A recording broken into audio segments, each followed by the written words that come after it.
घरगुती जर मीटर कोणी घेत असेल सौरऊर्जेवर तर त्यांना सेंट्रल गव्हर्नमेंटकडून 3 किलोवॅटपर्यंत 78,000ची त्यांना सबसिडी मिळते. म्हणजे त्याचा खर्च जर 2,10,000 होत असेल 3 किलोवॅटपर्यंत तर त्या 2,10,000 पैकी 78,000 रुपये त्या ग्राहकाला जेव्हा त्याचं इन्स्टॉलेशन पूर्ण होतं आणि फायनल त्याला हे होतं त्यावेळेला त्याला 78,000 रुपये त्याला त्याच्या खात्यामध्ये जमा होतात आणि ते वेंडर मार्फत होत असतात. कारण की जो वेंडर तुम्ही सिलेक्ट केलेला असतो तेव्हा तो वेंडर सांगतो की आता इन्स्टॉलेशन कंप्लीट झालेलं आहे, तो आमच्याकडे येतो, मी डिटेल देतो, आम्ही ज्यावेळेस ते फीड करतो आमचा एक कोड त्या वेंडरला जातो.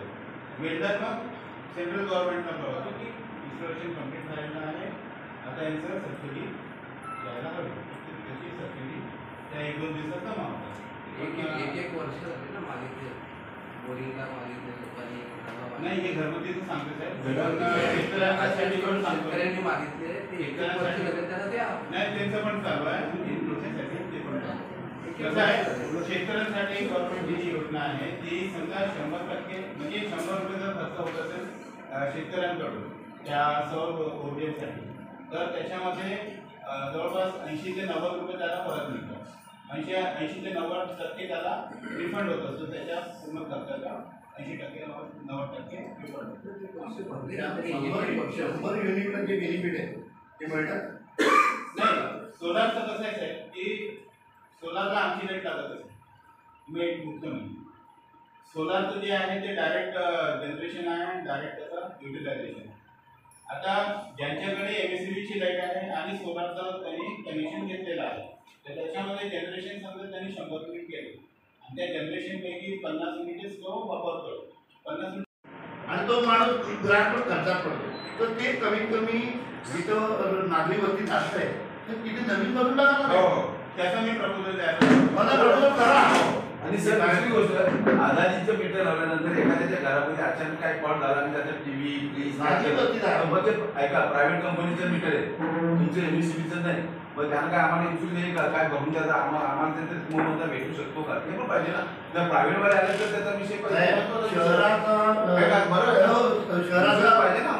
शहराचा कन्झम्पशन किती आहे आणि त्याला कॅपॅसिटी किती आहे साहेब याच्यावर आहे. कारण रोज लाईट कार्यक्रम सुरू झाले नाही तसं जर असेल तर साहेब की बाबा समजा त्या लोडमुळे जर तो ट्रान्सफॉर्मरचा जर काही प्रॉब्लेम होत असेल. आता रिसेंटली अंबाडीमध्ये पण तसं एक होतं, आता वाडीचं नाव लक्षात येत नाही होतं, तिथे 100चा ट्रान्सफॉर्मर होता आणि तो एका वर्षात 4 वेळा फेल झालेला.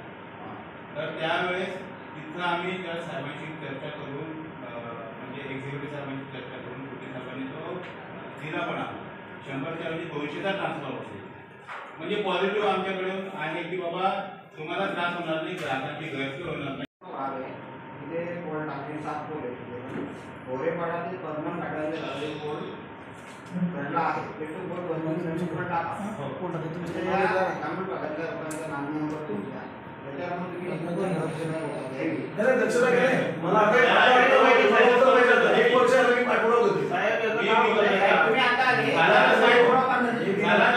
पण मी आता त्याची मी रिस्पॉन्सिबिलिटी घेतो. किती दिवसात कुठल्या 1 वर्ष टोकाचा आंबाडी साईडला मसूर साईड नाही तुम्ही 1 महिन्यापूर्वी 4 दिवस फोन साडलेला पुरुषमध्ये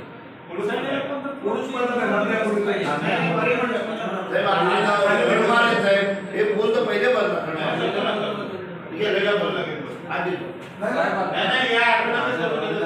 मंजूर साहेब असते 1 वर्षापासून रेट घ्यायला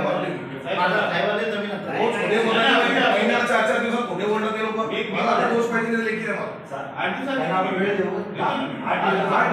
तारीख किती आहे? 5 तारीख 12 तारखेला सगळे अध्यक्ष लोक घेऊन तुमच्या ऑफिसला आंदोलन लक्षात ठेवा. जे काम करायचं